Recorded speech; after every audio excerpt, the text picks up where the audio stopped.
And the number one, the Jeep Wrangler. Hey guys, welcome to another episode of LJ's Garage. We're back in the studio again, and before we kick off the new year and start doing some reviews, I wanted to take a look and see which cars in 2023 and which brands are the least reliable.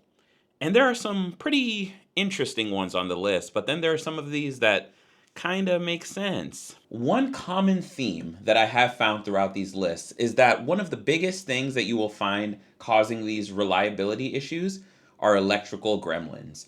And if you're someone that's been working on cars for some time, you know that electrical problems can be a nightmare. That could be hours and hours and hours of troubleshooting in order to figure out what the problems are. And then when you have a hybrid system, now you have a gas motor and an electric system working together, and there's a lot of little middle components that are playing a huge part in that. Another thing that I want to add on to that is when it comes to electrical problems, you could have one voltage short that's causing huge problems throughout the system. And one of the biggest ones that I see on here that's causing a lot of issues is the Ford F-150 Lightning.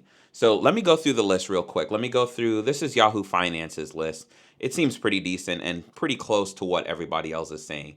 So the number one most unreliable, the number one least reliable brand is Chrysler.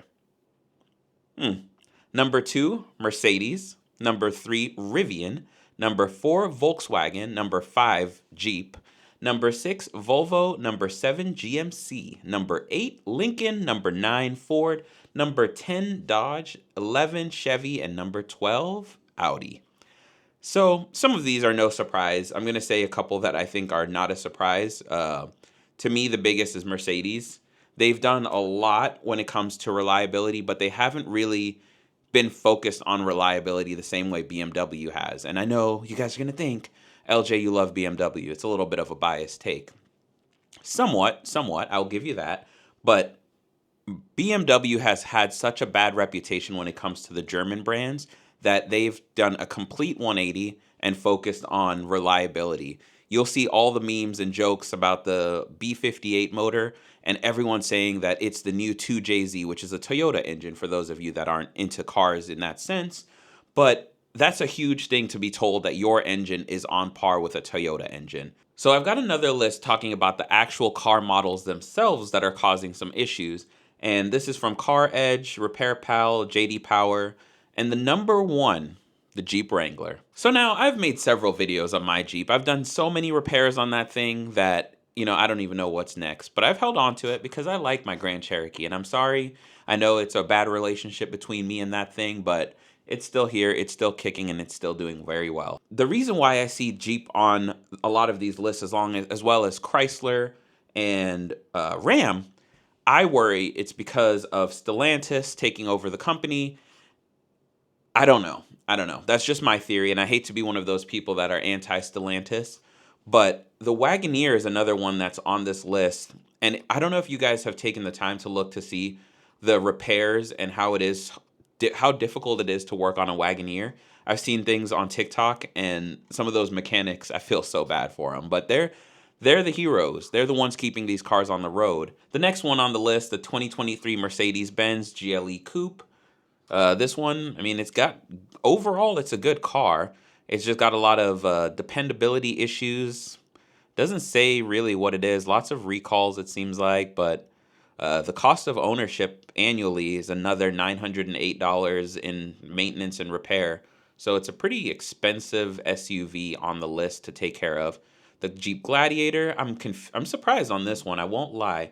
I've done several reviews on the Gladiator, and the same thing. It looks like electrical system, a couple engine problems, transmission issues, brakes, power equipment. And so that's kind of a good bit of things to have to worry about with the Gladiator. So another one that somewhat is a surprise, but not fully.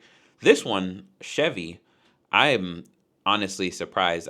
When it comes to trucks, I think the look of the Ram is the best. I think the powertrains in the F-150 is the best. So third for me would be Chevy GMC. But I love the luxury of a Sierra. The Sierra hitting this list, and same with the Silverado 1500, that's a big surprise. So now you're looking at engine issues, brakes, gearbox security, fuel economy. Not sure what that has to do with too much with reliability, but nowadays a truck should be getting in the 20s for gas mileage. You got engine failures, electrical problems, drivetrain problems, and braking troubles. I don't know about you guys, but the braking thing that's a big concern for me.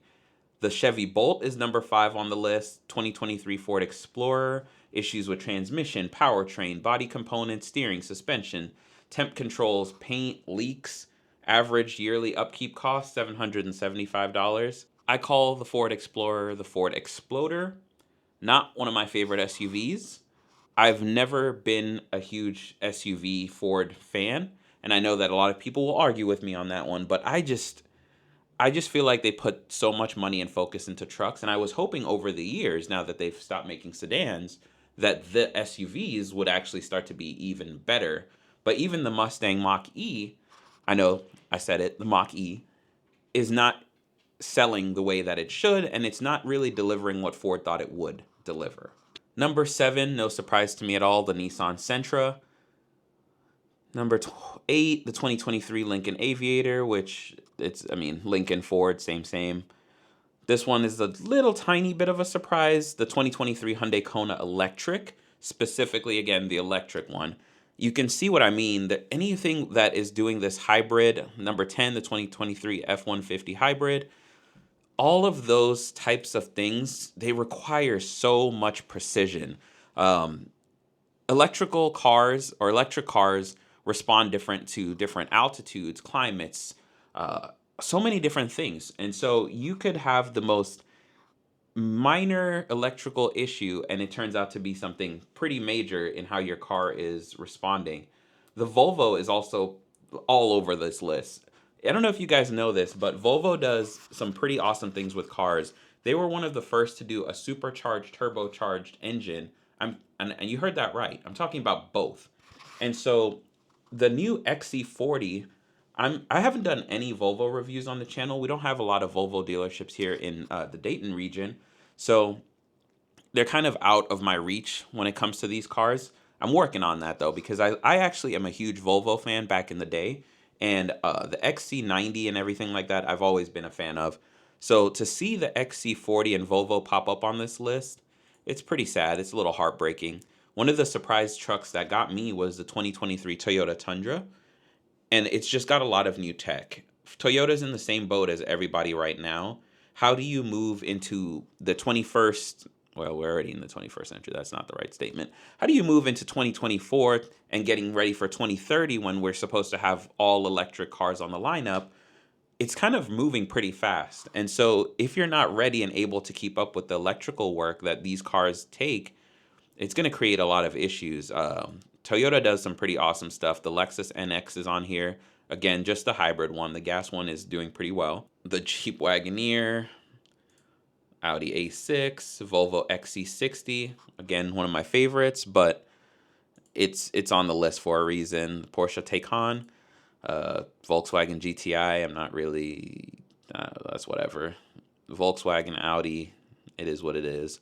The Polestar 2, also Volvo. I'm not seeing anything on here that's an absolute nightmare, other than maybe, yeah, it just looks like the Polestar with a 58 out of 100 reliability score.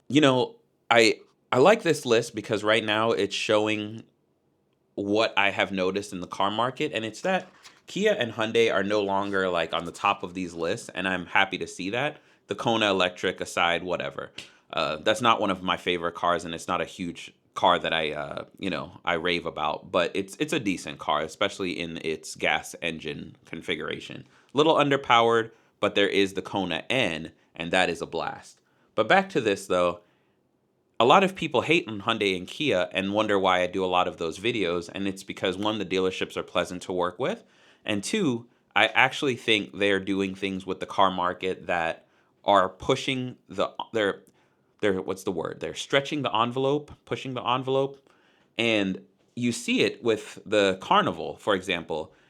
They knew that people want SUVs, but minivans make most sense, but people just have a hard time realizing that, hey, maybe a minivan works for me. So what they did was they created the MPV, multi-purpose vehicle, I believe is what it stands for. Now you're able to drive a minivan that looks like an SUV So it's pretty cool.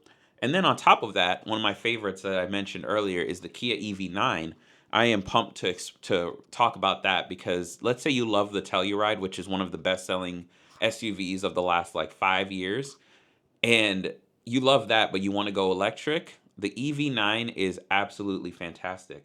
And you can see just how well this trend is going with this whole boxy, off-road, rugged, futuristic-looking SUVs because the new Lexus GX, oh man, that thing gets me. And it tows 8,000. Damn, that's a good towing capacity. 350 horsepower, 479 foot-pounds of torque from a twin-turbo 3.4-liter V6. So, like I said, Hyundai and Kia are kind of they have done what's it called? It's when you rebrand. Yeah, it's rebranding. They've done that successfully, and that's a whole nother video that I would want to get into. But now you're seeing these changes, and Ford and a lot of these American manufacturers they're starting to fall behind, and you've got the Korean manufacturers moving up on that list. So now you've got BMW, Toyota, Lexus, and Kia Hyundai, and those are some of the top manufacturers that we have when it comes to reliability at this moment. Mazda's moving up on that list as well. That's another sleeper brand that I don't give enough love to, but that's going to change over this next year. I have a couple Mazda videos, but I don't think people realize that Mazda, Subaru are also doing pretty awesome when it comes to these things. But yeah, I'm not seeing too much crazy stuff on this list. Everything is kind of as expected. I don't know. What do you guys think? Do you have any questions, comments, concerns? Rivian? Oh, yeah, well, I'm not surprised about Rivian. Like I said, it electric cars, they're decent, but the problem is a lot of these mechanics nowadays are not equipped to work on these cars because instead of just being a mechanic, now you have to be an electrician or an electrical engineer dealing with some of these things. You could have a 12-volt little battery pack and you wire them up and now they're in series and now you've got 100 and something volts right there. So these cars not only present new risks when you're opening up battery packs and things like that, but they require a lot more training and a lot more mechanical skill. Maybe not mechanical skill so much as electrical skill, but they require a lot more of that. So I think it's testing the service technicians even more than any other cars have ever in the past. And I can tell you from someone who did HVAC for a while, reading electrical schematics and learning how to troubleshoot using multimeters and ohms and resistance and voltage and current, all of that type of stuff, it's in depth and it's not easy work. So, next time you see an electrician, thank them. And, give these service technicians some credit. They may think that they've solved some problems. They send the car back out and it comes right back. That's the other thing too. So as we move into these new cars, I know that these are expensive, so I can't say have some patience, but I will say have a little bit of understanding as to why. This is exactly the problem that happened with BMW back in like 2005 to that 2008 era because they were working with kind of like VTEC and their Vano systems and trying to get everything controlled by electronics. And when you do that too much, in those early eras, it created a lot of reliability issues. So anyone with a BMW will tell you the tolerances are so tight that you can't have your airflow sensor be that dirty or else everything is just jacked up.